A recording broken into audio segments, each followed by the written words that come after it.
దశాబ్దాల చరిత్ర కలిగిన వాల్తేరు డివిజన్ ఇక చరిత్ర పుటల్లో చేరనుంది. రేపటి నుంచి విశాఖపట్నం డివిజన్గా కొత్త గుర్తింపుతో కార్యకలాపాలు సాగించనుంది. దక్షిణ కోస్తా రైల్వే జోన్ ఏర్పాటు నేపథ్యంలో ఈ మార్పు రావడంతో విశాఖ ప్రజలు, ప్రజాప్రతినిధులు హర్షం వ్యక్తం చేస్తున్నారు. దీనిపై బీజేపీ ఎమ్మెల్యే విష్ణుకుమార్ రాజుతో మా ప్రతినిధి సూర్యప్రకాష్ ఫేస్ టు ఫేస్. ఎప్పటి నుండో కూడా కోరుకుంటున్న రైల్వే జోన్ అయితే తీసుకురావడం జరిగింది. దానికోసం అయితే అన్ని పార్టీలు కూడా ఎంతో కృషి చేసింది.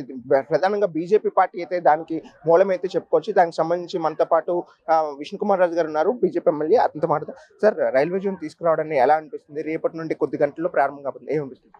విశాఖ రైల్వే జోన్ ఇది ఉత్తరాంధ్ర ప్రజలదే కాకుండా ఆంధ్ర రాష్ట్ర ప్రజలకి రెండు కోరికలు. ఒకటి స్టీల్ ప్లాంట్, రెండోది రైల్వే జోన్ ఒకటి. ఇది ముఖ్యంగా ఉత్తరాంధ్ర పీపుల్ కోరిక. సో అది 2014లో మేము కూడా ఎలక్షన్స్కి వెళ్ళినప్పుడు రైల్వే జోన్ తెస్తాము అది చెప్పడం జరిగింది. అదేవిధంగా పూర్తి ప్రయత్నం చేస్తాం. మాతో పాటు మిగిలిన రాజకీయ పార్టీలు కూడా రైల్వే జోన్ గురించి పెద్ద ఎత్తున పోరాటాలు, పెద్ద ఎత్తున ఆందోళనలు కూడా చేయటం జరిగింది. ఫైనల్గా వాట్ ఎవర్ ఇట్ ఈస్, ఈ టెక్నికల్గా ఫీజిబిలిటీ లేనప్పటికీ కూడా ఇది రాజకీయ కారణాలతోటి కేంద్ర ప్రభుత్వము, ఎన్డీఏ ప్రభుత్వము ఇది శాంక్షన్ చేయటం జరిగింది. చాలా చాలా సంతోషం.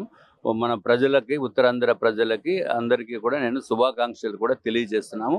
At the same time railway zone వచ్చిన తర్వాత ఫెసిలిటీస్ ఇంప్రూవ్ అవ్వాలి. ఫెసిలిటీస్ అంటే నెంబర్ ఆఫ్ ట్రైన్స్ ఇంప్రూవ్మెంట్ ఉంటేనే కానీ దాని ఎఫెక్ట్ తెలియదు. సో నెంబర్ ఆఫ్ ట్రైన్స్ అర్జెంటుగా వందే భారత్ లాంటి ట్రైన్స్ ఇంకా వైజాగ్ నుంచో లేకపోతే శ్రీకాకుళం, విజయనగరం నుంచి కూడా స్టార్ట్ చేసి ఆపరేషన్స్ మొదలు పెడితే then they will find the difference. ఇప్పుడు మనము విజయవాడ వెళ్ళాలంటే మీకు టికెట్లు దొరకవు. మీకు ట్రైన్లో వెళ్ళేదానికి మీరు 3 రోజుల ముందు బుక్ చేస్తేనే కానీ టికెట్లు దొరకనటువంటి పరిస్థితి.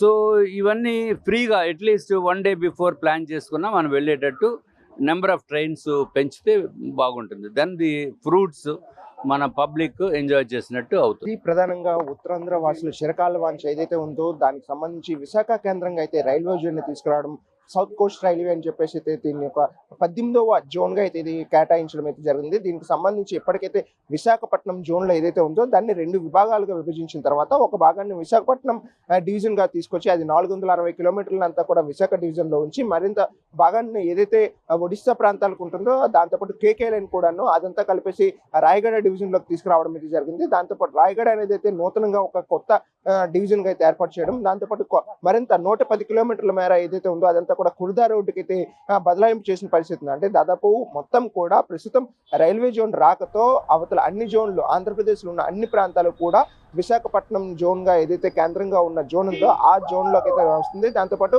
ఈ విశాఖ వాల్తేరు డివిజన్గా అయితే ఒక శకం అయితే ముగుస్తుందని చెప్పచ్చు. 125 ఏళ్ళుగా అయితే వాల్తేరు డివిజన్ అయితే ఒక శకంగా అయితే ముందుకెళ్ళిన పరిస్థితి ఉంది. ఆ శకం ఈ రోజుతో ముగిసి రేపటి నుండి విశాఖపట్నం డివిజన్గా అయితే ప్రారంభం కాబోతుందనే విషయాన్ని అయితే ప్రధానంగా ఉత్తరాంధ్ర వాసులతో పాటు ఉత్తరాంధ్ర ప్రతి ఒక్క నాయకులు కూడా దీని అయితే హర్షిస్తున్న పరిస్థితి కనిపిస్తుంది.